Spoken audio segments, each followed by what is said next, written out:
Indiana's Lieutenant Governor had some strong words today for the Family and Social Services Administration. That's the state agency that announced last month they missed the mark on their budget this year by $1 billion. So they've proposed some cuts to make up for it. But today it was very clear the agency is taking heat for the way they've gone about it. Last week they announced a number of changes, including an end to payments for parents and guardians who care for their kids with special needs. We told you about this, heard from parents who are really concerned about losing this funding.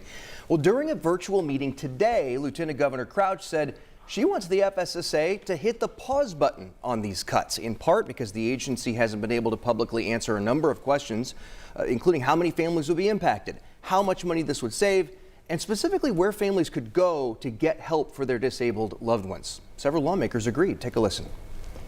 What I just heard is we're working on additional clarifications. I've heard we're trying to get information. I've heard we're going to adjust. I think there's too little information and too little transparency. Lieutenant Governor Crouch, who we should mention is running for governor, also said she doesn't understand how the agency could be off on their budget forecast by $1 billion in the first place.